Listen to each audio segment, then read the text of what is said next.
नमस्कार, NockingNews.com में आपका स्वागत है। मैं हूं गिरिजेश वशिष्ठ। बाइडन तो मोदी जी का स्वागत कर रहे हैं, तरह तरह के रास्ते अपना रहे हैं कि किसी तरह से चीन के ऊपर से उनकी निर्भरता ख़त्म हो जाए।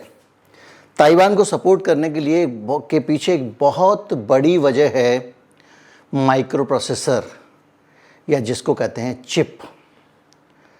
और भारत के मामले में भी उनकी मोहब्बत के पीछे का राज ड्रोन बेचकर फिलहाल तंगी दूर करना तो है ही, लेकिन उसके साथ साथ ये भी है कि किस तरह से हम चाइना के कुछ विकल्प दुनिया में तैयार कर लें, जिसको उन्होंने कहा सप्लाई लाइन अल्टरनेटिव्स।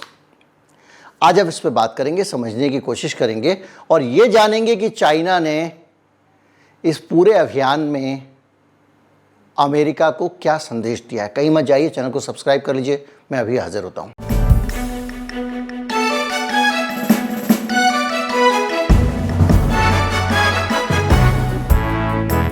एक फिल्म थी, आपको याद होगा, जिसमें एक शक्तिशाली व्यक्ति को एक कमज़ोर आदमी कुछ धमकाने की कोशिश करता है, तो वो एक्टिंग करता है, हाँ मैं तो थर थर काँप रहा हूँ, मैं तो तुमसे डर गया, वगैरह वगैरह। और उसके बाद में वही करता है जो उसको करना है। अभी जो मसला आया है वो चाइना का ये मसला आया। पहले हम ये समझते हैं कि ये अमेरिका क्या चाहता है, अभी अमेरिका का प्राइम कंसर्न क्या है। थोड़ा सा बैकग्राउंड, जो लोग मेरा वीडियो देखते हैं उनको कुछ अंदाज़ा भी होगा। दरअसल हो ये रहा है कि हमारा जो चाइना है उसके हाथ में जिन्न की चुटिया, जिसको कहते हैं ना, जिसके हाथ में जिन्न, अमेरिका सबसे पावरफुल जिन्न है, लेकिन उसकी चोटी, उसका चिराग चीन के पास में। भले ही वो चीन की निंदा करे, आलोचना करे, उसकी सरकार के बारे में कुछ कहे, लेकिन चीन से वो किसी भी तरह का कोई पंगा लेने की स्थिति में नहीं है। और इस चक्कर में है कि उसको किसी तरह से चीन से थोड़ा सा छुटकारा मिल जाए। लेकिन सारी ऑक्सीजन की लाइन, सारी ग्लूकोज की लाइन, सारी वेंटिलेटर की लाइन अमेरिका के चीन से जुड़ी हुई हैं। जब तक वो लाइन चल रही है, अमेरिका की सांस चल रही है। और जब तक तू डांस करेगी बसंती, तब तक तेरे जो है ये जान बचेगी। वो कौन सा हीरो का डायलॉग है, शोले फिल्म का, है ना। अब मोदी जी जो है समझ लीजिए कि कह रहे हैं अमेरिका को, चीन को, कि बसंती कुत्तों के सामने मत नाचना। लेकिन इस वक्त जो है वो सबसे ज़्यादा चाइना जो है फुल फॉर्म में। अब कैसे है, थोड़ा सा इस हंसी मजाक के दौर से बाहर निकल के, कोरोना ख़त्म हो गया था, दोबारा चीन में कोरोना आया, याद है आपको। और जब दोबारा चीन में कोरोना आया तो कितने केस निकले थे, 2, 4, 5। लेकिन चाइना ने क्या किया, उसका जो मेन सिंजिन प्रांत है और जो खास जगह हैं जहाँ से दुनिया की ऑक्सीजन की पाइपलाइन जाती है, दुनिया के कारोबार की ऑक्सीजन जहाँ से जुड़ी हुई है, उस पाइपलाइन को बंद कर दिया। माइक्रो प्रोसेसर्स बनाने वाले प्लांट बंद कर दिए, चिप बनाने वाले प्लांट बंद कर दिए, बिजली बनाने वाले प्लांट बंद कर दिए, ताकि इंडस्ट्री को बिजली ही ना मिले। क्यों? कोयले के कारण प्रदूषण, और दूसरा जीरो टॉलरेंस कोरोना वायरस, यानी आदमी घर से बाहर निकलेगा ही नहीं, जो निकला उसको पुलिस पीट देती थी।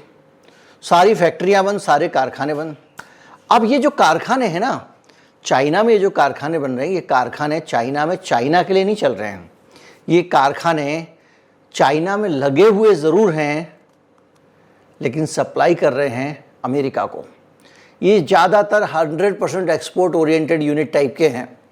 भाई माइक्रो प्रोसेसर बनेंगे, अमेरिका जाएंगे। अब क्या हुआ कि वो जो 1-1.5 महीने का मामला था, उसमें चीन ने अच्छे तरीके से इनको सबक सिखाया। ये बहुत कह रहे थे कि कोरोना वायरस का जो है वुहान में उसका ओरिजिन है ना। और उसके बाद में जो थ्योरी थी, उसके बेसिस पे अमेरिका की CIA, बहुत टॉप की FBI, सबको लगा दिया बाइडन ने, और कहा 3 महीने में जांच करके बताइए कि ये लैब लीक थ्योरी सही है कि गलत है, चाइना से वायरस लीक हुआ था कि नहीं हुआ था। आज 3 महीने की जगह 3 साल तो हो ही जाएंगे, 2 साल तो हो ही गए, कोई आउटकम नहीं है उस जांच का। क्योंकि उसके बाद चाइना ने कहा ठीक है, तुम अगर हमको कोरोना में सान रहे हो सान लो, फिर ये देखो ट्रेलर तो उसने क्या किया कि इनकी सारी सप्लाई लाइन को अवरुद्ध कर दिया। सप्लाई लाइन ऐसा होता है कि ऐसे समझिए कि एक ट्रेन का डब्बा है, एक माल रखा आपने, उसके आगे बढ़ा, दूसरा एक कन्वेयर बेल्ट टाइप का है कि आप इधर से सप्लाई करते जाते हो, उधर चीज़ें पहुंचती जाती हैं। अगर इधर से आपने सप्लाई रोक दी तो वहाँ पे चीज़ों के दाम बढ़ने शुरू हो जाते हैं। तो अमेरिका में 2 वजहों से रिकॉर्ड तोड़ महंगाई हो गई। एक तो चीन से माल चीन ने भेजना बहाना बनाकर कोरोना का रोक दिया। तुम्ही ने तो कोरोना को हुआ बनाया, लो भैया कोरोना है, जीरो टॉलरेंस, तो उससे महंगाई बढ़ी। और दूसरा ये कि कोरोना में जो वहाँ राहत पैकेज दिए थे उससे लोगों के पास थोड़ी और परचेजिंग पावर बढ़ गई थी अमेरिका में। तो अमेरिका में जो आदमी रहता है उस आदमी के पास में पैसे ज़्यादा आ गए खरीदने के लिए, और मार्केट में सामान नहीं था क्योंकि यहाँ से बेच दिया। उसके बाद से थोड़ा सा ज्ञान चक्षु खुले अमेरिका के कि भाई हमने अपना पर्यावरण बचाने की, जैसे कि चाइना क्या करता है, चाइना चावल भारत से खरीदता है, उसका भूभाग हमसे कई गुना ज़्यादा है, बहुत सारे चावल वो उगा सकता है, लेकिन वो जानता है चावल उगाऊंगा तो बहुत सारे पानी लगेगा, ये लगेगा वो लगेगा, तो मैं क्यों अपने संसाधन खराब करूं। तो दुनिया भर के देश ये चालबाजी है। तो अमेरिका ये चालबाजी करता है कि जो बहुत सारे एनवायरनमेंट कंसर्न थे, प्रदूषण की चीज़ें थी, वो सारी चीज़ें अपने सर पे लेने के बजाय उसने चाइना से खरीदनी शुरू कर दी। कॉरपोरेट ने चाइना में फैक्ट्रियाँ लगानी शुरू कर दी। ये तो समझ रहे थे कि हमने चाइना को जो है वो अब कर लिया काबू, लेकिन हुआ इसका उल्टा, चाइना ने इनको काबू कर लिया। तो एक जो कंसर्न था मोदी जी के साथ में बाइडेन की मुलाकात का, वो था सप्लाई लाइन के अल्टरनेटिव चाहिए। जब चाइना किसी दिन कह दे कि बहुत ताइवान कर रहे हो, नहीं मिलता सामान, तो क्या करोगे। अब वो बहाना बना दे, जैसे उसने कोरोना का बहाना बना दिया, अब तुम WTO में भी नहीं जा सकते, UN में भी नहीं जा सकते, कहीं नहीं जा सकते, क्योंकि कोरोना की पॉलिसी है उसकी जीरो टॉलरेंस की। तो उस तरह की चीज़ें जो हो रही हैं उसके कारण उनको उसने संकट में डाल दिया। अब उसके बीच में चाइना लेकर आ गया है एक नया कानून, तिरभिन्नाट कानून है ये, और इस कानून के बाद अमेरिका के लिए आधी बेहोशी में चला गया है। मतलब उसके कॉरपोरेट के सर पे कनपटी पे रख दिए पिस्तौल, और वो कुछ भी नहीं कर पा रहे, चूं चप्पड़ भी नहीं कर पा रहे, क्योंकि सारा का सारा डिपेंडेंस उन कंपनियों की चाइना पे। तो जाहिर बात है इससे थोड़ा सा परेशान होंगे। 2-4 फैक्ट्री इंडिया में लगाएंगे, 2-4 कहीं लगाएंगे। अभी तक तो हमारे यहाँ पे उल्लू बनाया जा रहा है मेक इन इंडिया के नाम पे, वहाँ से बना के लाते हैं, यहाँ डब्बा बंद कर लेते हैं। मैंने आपको वीडियो पूरा बताया था। खैर, अब जो एंटी एस्पियोनेज लॉ करके, जासूसी विरोधी कानून करके एक कानून को अपग्रेड करके लेके आए हैं, 2014 का ये कानून था, और इसमें कह रहे हैं कि जो अब इस कानून के आने के बाद अमेरिका की सारी कंपनियां जो चीन में काम कर रही हैं वो थर थर कांप रही हैं। कांप इसलिए रही हैं कि इसके बाद में सारे डॉक्यूमेंट, डाटा मटेरियल, सारी चीज़ें, और तो और किसी भी तरह का प्रोडक्ट जो चाइना की एजेंसीज को लगता है कि इसकी जांच करने की ज़रूरत है, उसमें चाइना की सरकार घुस सकती है, निकाल सकती है, पकड़ सकती है।